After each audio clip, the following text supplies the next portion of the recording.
Welcome back to another video. Today, I want to talk about specifically something that we all struggle with, which is the following. Have you ever made one little mistake and then you allowed everything else to crumble? There was a video circulating on the internet of this kid who's holding a glass of, is a perfect analogy, who's holding a glass of like orange juice or something. And he's bringing it to the table. And then the glass is spilling, right? So he's spilling the liquid all over the place. And then as he's putting it down, he just kind of like lets it fall, and the whole thing just kind of spills on the table. So it's a good analogy, right? And it's funny because it's true, which is that for some reason we're like that sometimes, right? Where we make one mistake, we fall off just a little bit, and then we just say, fuck it. You have one little slice of pizza, and then you got to have half of it. Or you have like one little spoon of ice cream, and then you got to have like half the thing. Or you make one little error, and then you're like, screw it, let's just get wasted. Or forget it, I'm just not going to do anything today. Or I already woke up late. There's no point. So we make one little mistake and then we just let everything else fall to pieces. So the question is, why do we do this? Now, I want to circle back to that and I want to start with something else and then we'll lead back into the answer to that question. The first thing is I want to set your mind right, right?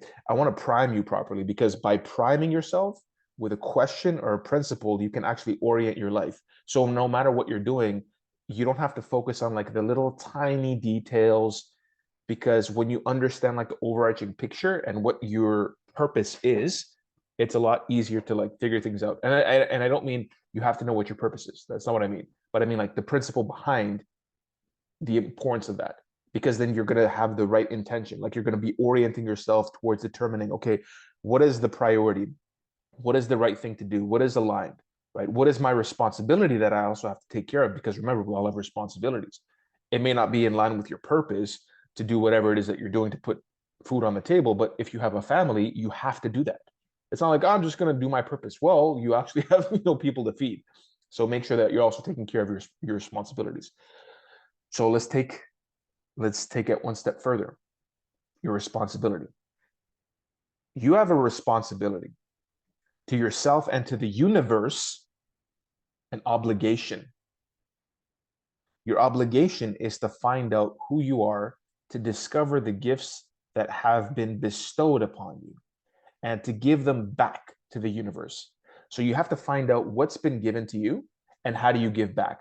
Now, again, I don't mean this at a grand scale. Maybe you're just like a very empathetic person. In fact, I was speaking to one of my kids yesterday, and he's a rising 12th grader. So he needs help with like college applications and essays and packaging his story and putting everything together. And this kid was probably the coolest kid, the most chill kid that I've ever met. He's part of like this youth church group, but he's just like the most, he's just easy to get along with. And when I was talking about recommendation letters, making sure that we get those in order, his mom was like, he's not going to have any issues with those. And I'm like, I know, because the smartest kids are not the kids that get the best recommendation letters from other people, right? So people saying good things about you. So wanting to put put their own reputation on the line, their own credibility on the line to vouch for you, to advocate for you. It's not from the smartest people. It comes from the people who are the most likable, who can connect with people the best, or to the degree that that person needs the connection, right? So the people that are the most kind of personable. Because remember, there's still human to human connections, right? You're still connecting with other human beings. So, this kid is just he's just naturally like that. So he will fit a role perfectly where he can deal with a lot of people. He can share himself in a specific way that's going to reflect who he is, as opposed to doing something that he doesn't enjoy doing. So he's like, I don't want to do this, I don't want to do that. So he kind of already had a good sense of what he wanted to do. So your unique gifts, you have unique gifts. And the point I was trying to make with that is that he doesn't have to do anything grand, right? Because I think he was also doing babysitting part-time and working with kids that have like autism. And the parents, think about it like this. If you're a parent, you're trusting a 16-year-old boy to take care of your autistic kids. That says a lot about who you are. Because typically, like it's the younger women who have like the more nurturing qualities. But this, you know, This kid, he's got something in him. And I'm telling you, I've spoken to hundreds and hundreds and hundreds of families. I've never met anybody like this kid, right? And so at a small scale, it could be at a small scale, or you're good with your hands, you're good with talking to people, you're good at like fixing things. It doesn't have to be like this massive impact. Maybe it is. Maybe you have visions for that. And that's great, right? Move towards that one step at a time, one day at a time. But the point is that those gifts, it doesn't matter how large or how small they are. They're still gifts. And if you deny the small gifts, then the big ones will never come to fruition, because you don't understand that in order for you to scale up, you have to start small, because that's the only way to actually scale up. You can't scale a company until you actually build it, until you create it, until it's like a seedling, like a little thing, right? That's the only way it's going to grow. So you have to plant it first. So it's like, that's your gift. Your gift is your seed. And you're like, I want this giant tree. Where's this tree? And God is telling you, the universe is telling you, put the seed in the soil and it'll be very small for probably some length of time. And then you have to keep nurturing the soil. You have to keep what you're like, oh, I don't want to do the work. Well, you're never going to see the tree. So you better start reframing your mind. Like, you got to take the seed, right? The seeds that you have, find the right soil, make sure the soil has nutrients. So your environment, the conditions, right? You put it in and you start watering it every day. You're doing actions, you're doing things to make sure that the environment is good. Maybe you got to like chase off squirrels or like some other bugs or whatever. So, you got to take care of it. Got to take care of it. So that's your obligation, to find out your gifts and give them back to the universe, because the universe is like, here are your special seeds. And you're like, what's this? The universe is like, you got to find the soil, condition the soil, make sure you find the right condition, water the thing, and make it grow. Right? You got to give it back to the world. That's the whole point of your existence. Your responsibility is to become the person who can and does discover their unique potential and manifest it completely, right? That's your obligation, completely. And you've probably heard a lot of people say this in different spheres, that when they die, they want to feel like they've been emptied out, like just completely emptied out, like there's nothing left.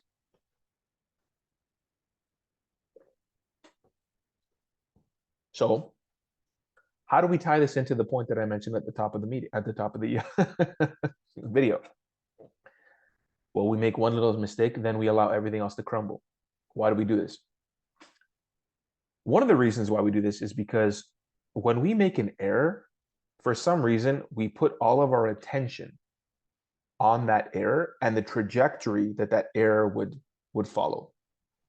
So it's like you break something, you crack something just a little bit, just a little bit. So in your mind, you're thinking, it makes more sense to allow this thing to be destroyed, so I can take, this is like kind of like our unconscious speaking. So I can take the pieces and reformulate them in a way that's going to allow me to start from zero and build something stronger. So it doesn't come from a bad place. It doesn't come from like a self-sabotaging place. It doesn't come from that place. Don't think about it as self-sabotage. It's not the case. Because what's going to happen is, as you start to put your life together a little bit better, like internally, externally, is that's not going to happen. You're going to make one little mistake and you're going to be able to get back on the path. So it's not going to be that big of an issue, because you already know that you have a solid foundation. That's why I always talk about what? Principles, character, habits. That's why I always talk about that stuff. That is your foundation, right? You are what you do, not what you think. Not sitting in your house all day meditating and thinking in law of attraction and, oh, my energy is so high. Okay, now what? Now what are you going to do? You think because your energy is so high, you're just going to walk around and have to do nothing and things are just going to appear? You're just going to magically have relationships and magically have money in your bank account and magically have experiences that you want to have? No, you have to actively do things, right? So hence the foundation. And then once you build that solid foundation, when you make those errors, it's going to be less likely you're going to fall off, because you're going to be like, okay, I have a solid foundation. But when you make that little mistake, it's going to be a lot easier to be like, because again, the kid who spilled the glass, it's a good analogy, because the kid doesn't care really. Like, he's like, oh, fuck it, right? Kid's brain isn't really developed. I think the kid was like 4 years old or something like that, or however old he was. So when we make errors and we fall off is because we believe that we messed up. That's the trajectory that we're taking. And so it makes sense for us to destroy everything so we can rebuild. It's almost like intentionally putting ourselves in dark night of the soul, right? Or in the darkness so we can learn. Remember what I mentioned in a couple of videos ago, right? Sunday's video, how the darkness will teach you everything you need to know. Watch that video. Sometimes we feel like we need that. We need that in order for us to be able to learn. But as you start to, build your skill, if you're a character in a video game and now you have more armor, and now you have more tools and more weapons, you have more skills, you're leveling up, you're like, I'm at a good place right now. I don't need it reset. I could just take out different tools and address the problem accordingly, as opposed to starting from the beginning and then learning everything again.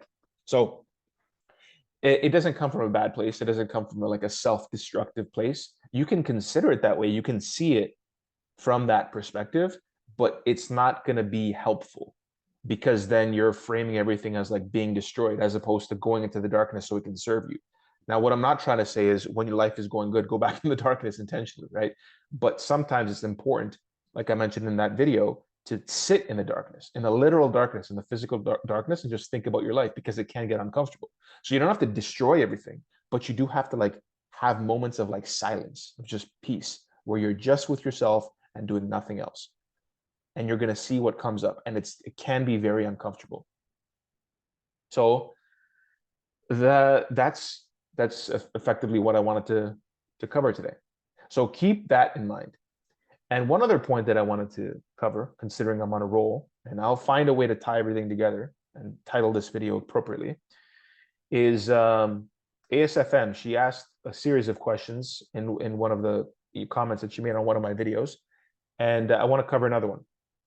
So she mentioned, when I was talking about my life as far as like trajectory and how we are in general, it's like we explore different things and we're creating a map, right? We understand where things are. We're creating a territory. We're like, okay, that mountain is here. This door is here. Those bad guys are over there. There's a tool chest over there. So it's like we're discovering the map of life as we live life. And when we forget what a part of the map is, sometimes we explore again and we're like, oh shit, I wasn't supposed to go there. Right? When you make errors because you're not like awake, you're not attentive, you're not aware of what's going on, and you're not actively involved in the present moment. So you can really take that information and use it forward. So sometimes you do have to re-explore, right? Just to get that, just to make sure everything is understood, right? Just to make sure everything is understood. So looking at your life being like a map and connecting the dots to find out what to do seems like logical thinking, right?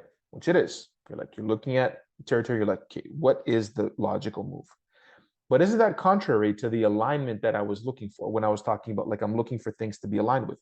But remember, the reason you have to pair your intuition with logical thinking is because you're doing things, you're testing things. So ASFM, remember what I said? I was trying different things, I was doing different things to see what resonated with me. So that's logical, but it's also simultaneously spiritual, if you will, or intuitive. So I'm like, what's actually hitting me? What's hitting that chord? It's like you're tuning a guitar, right? So you're hitting the string, and then you're moving it, hitting the string. You're like, there it is. That's the note right there. So it's like that sense of understanding melody. That's intuitive, right? We just have that.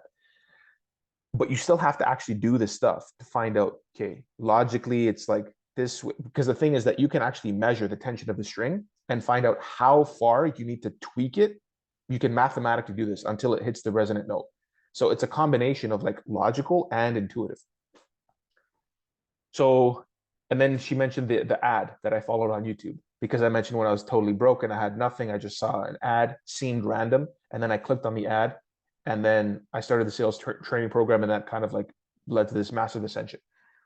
It was more of like a coincidence from above, right? Because like I said, I don't believe in coincidences, but you can call it a coincidence. It doesn't really matter what you call it, right?